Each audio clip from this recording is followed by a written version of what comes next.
We're back with our political roundtable. Joining me, NBC News political director and chief White House correspondent Chuck Todd, editor of the National Review Rich Lowry, Washington Post columnist Eugene Robinson, and Today Show co-host and still NBC News chief legal correspondent Savannah Guthrie. Welcome to all of you, and Savannah, congratulations. Thank you so much. We're so happy for you, and I know that the Today Show viewers are going to embrace you so warmly. This is just great for NBC News. Well, thank you. You've got to be excited about it. I'm very excited, and excited to talk about the Supreme Court this morning. No, we're not going to move on. We just want to talk about this.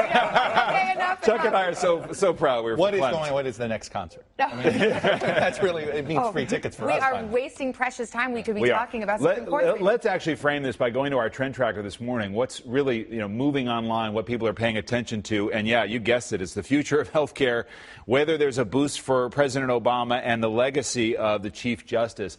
So that's really where we start. I thought it was funny is a lot of talk about what this means politically. Jay Leno had a little fun imagining what President Obama's real reaction was when he got the Supreme Court ruling. Watch. It's interesting. He didn't want to gloat, but if you watch his body language closely, you could see he was feeling pretty good about it. Here he is today. This is an NBC News special report.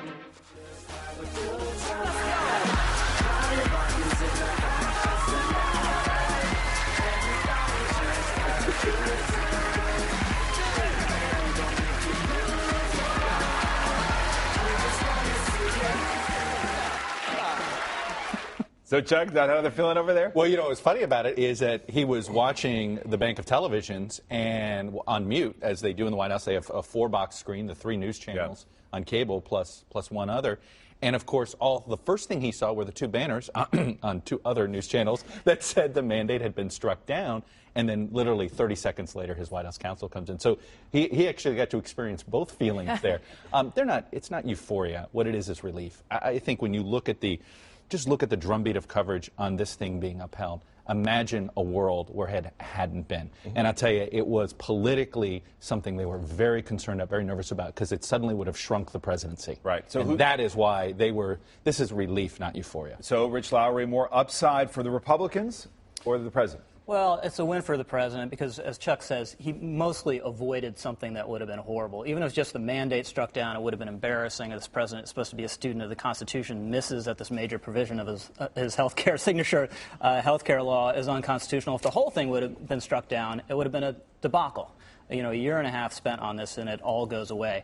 I do think Republicans are energized. I do think there's going to be an effort now, which started when the law passed, just to declare it a fait accompli. When it passed, Democrats on the left said, look, it's over. It's going to become more popular. You guys have to get over it. Now they're saying the same thing. Republicans can't do that. They shouldn't do that. I believe if President Romney is elected with a Republican Senate and a Republican House, they'll be able to stymie enough of this law to basically render it inoperative, and then it's incumbent on them to come up with something better. But there's a question of political will, Savannah. Is this what Republicans want to spend their time on? You heard Governor Jindal say, yes, they won't do the exchanges or Medicaid expansion, but is this what House and Senate Republicans want to fight about?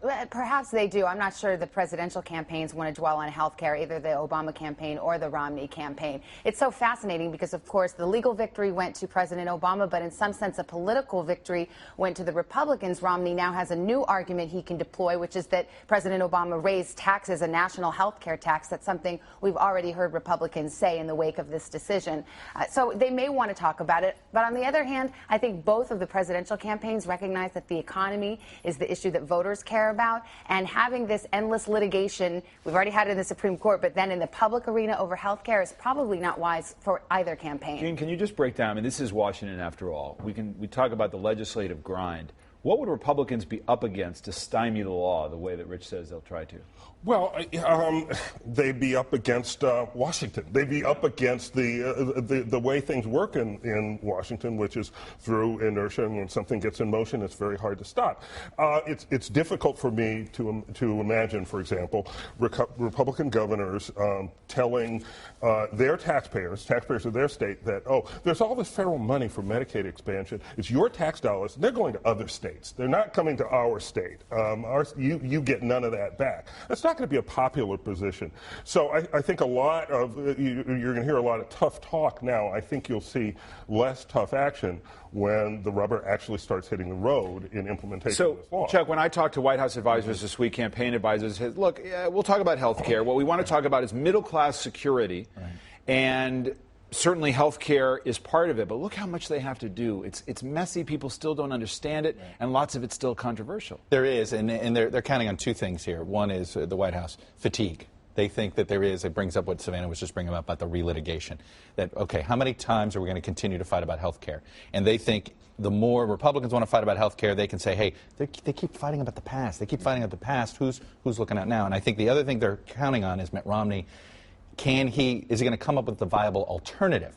And I think that's going to be the challenge. When let's say under Rich's scenario, there's a President Romney, a 50-50 Republican Senate with Vice President, let's say, Jindal today, as the tie-breaking vote, since he was here, and the Republican House. They're going to have to figure out how to come up with their own plan and how to deal with the fact that it's going to look like the deficit goes up if they repeal it, right? So they're going to have this deficit problem. It's a lot more complicated to repeal this thing than it sounds on a campaign bumper sticker. Yeah, Rich?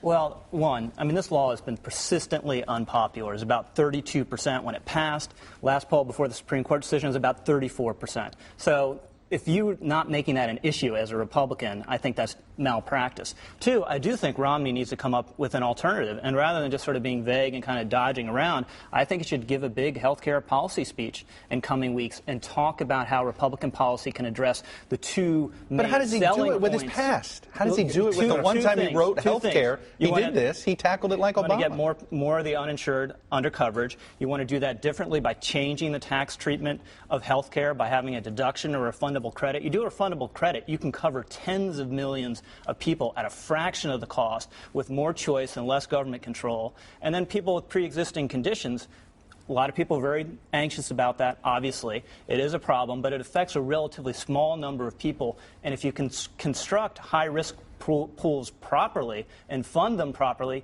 you can take care of that problem. So there you take care of the two big things without this monstrosity. Are we going to do this?